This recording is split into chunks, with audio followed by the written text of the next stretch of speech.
बहुत मुबारकबाद पेश करता हूँ हमारे निहायत ही मोहतरम हज़रत क़िबला पीर तरीक़त रहबर शरीयत पीर सैयद शहजाद ज़फ़र शाह साहब जमाती दामत बरकातुहुल आलिया और उनके साहबजादे सैयद शाहनवाज शाह साहब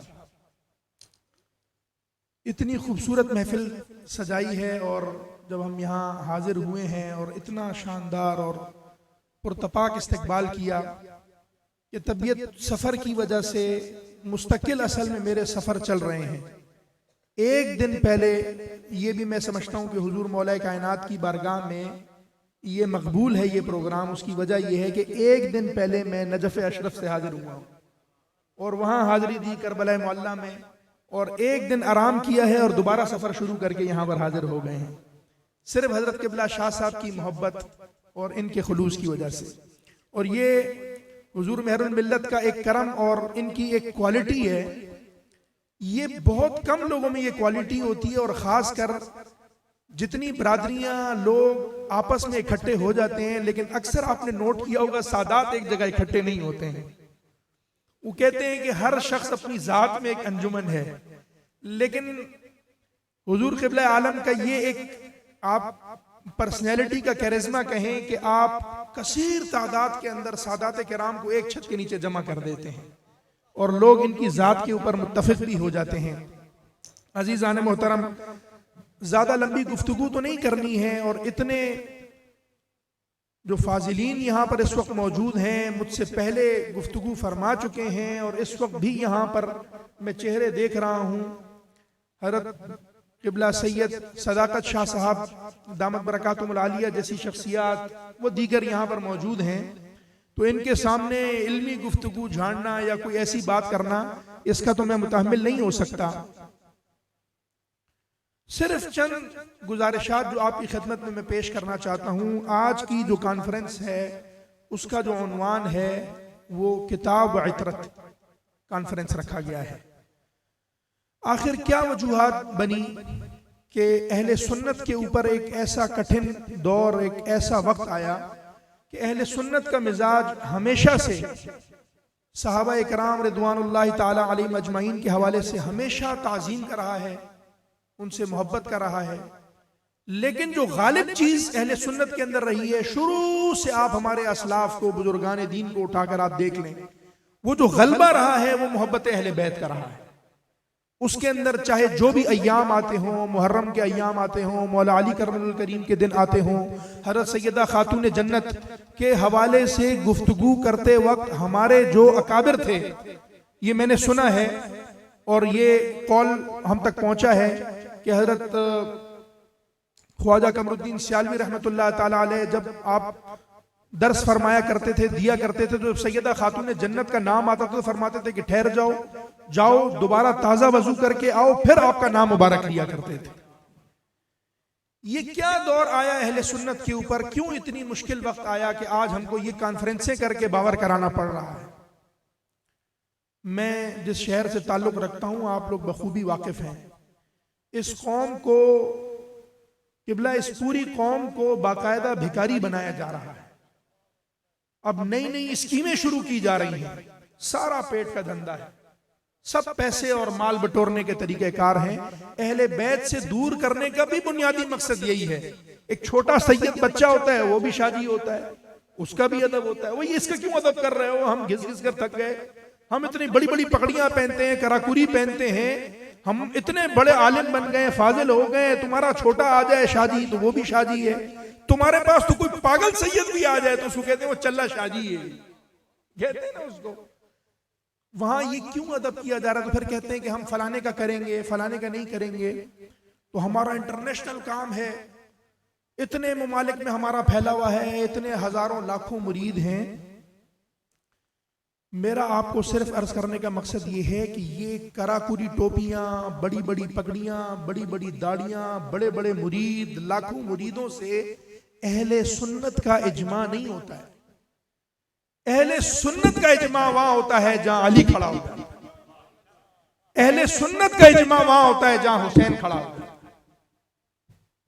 आप इस चीज को नोट कर लें, यजीद के मुरीद कम थे, मुरीद ही कहेंगे ना उसको, मानने वाले जो थे उसके, लाखों थे उसके मानने वाले।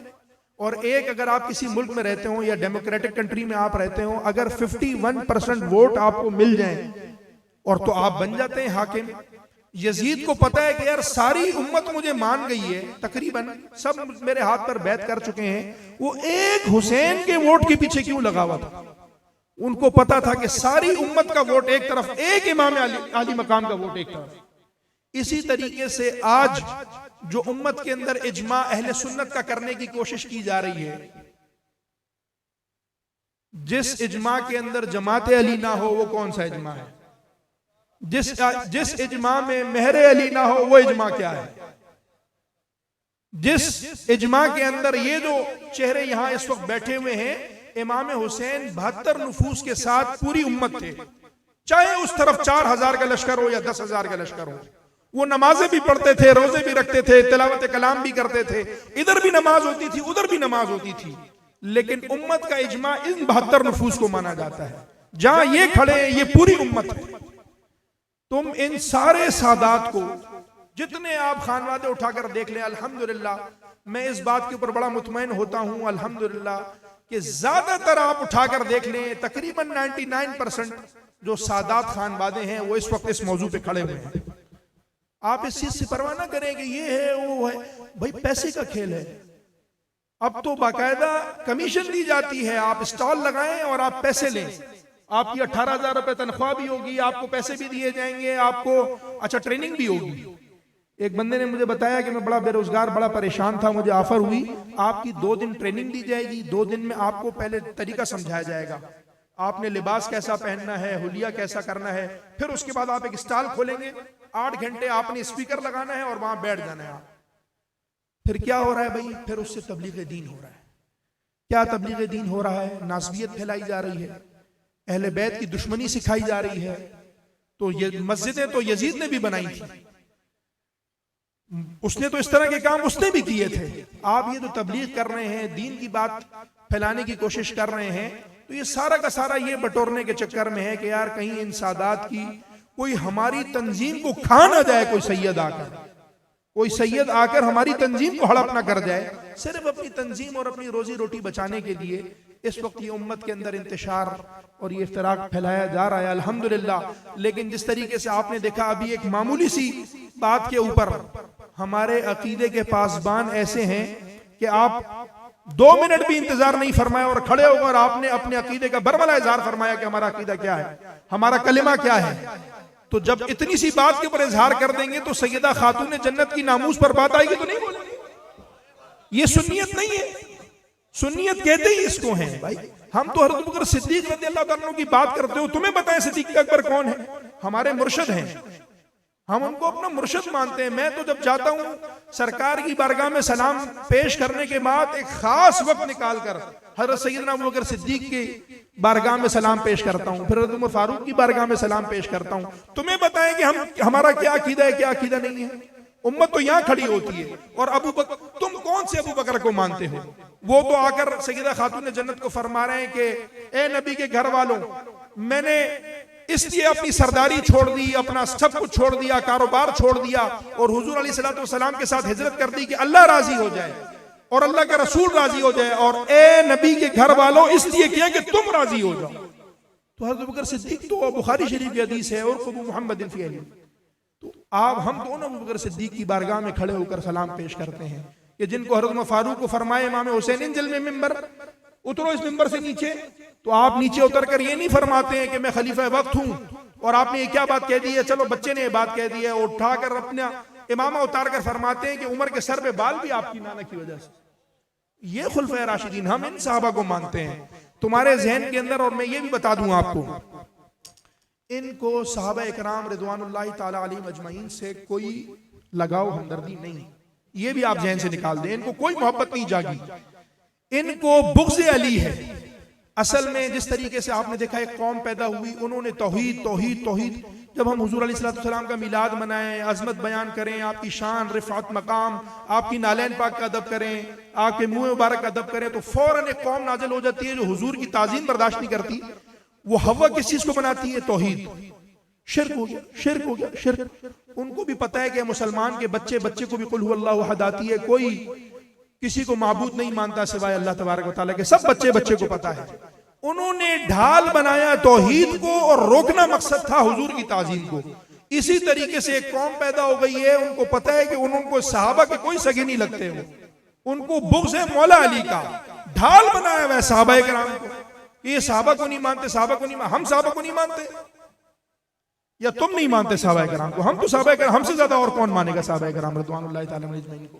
अज़ीज़ान मोहतरम, मेरी ये मुख्तसर सी आम सी बातें हैं, कोई मेरी इल्मी, मैंने कुरान करीम की एक आया करीमा भी पढ़ी, जहन में उसका थोड़ा सा वो एक ततिम्मा भी मैंने सोचा, लेकिन वो तवालत हो जाएगी गुफ्तगू, और बहुत फाजिल इनके सामने तो बात करते हुए वैसे ही डर लग रहा होता है कि क्या बात की जाए और क्या छोड़ी जाए।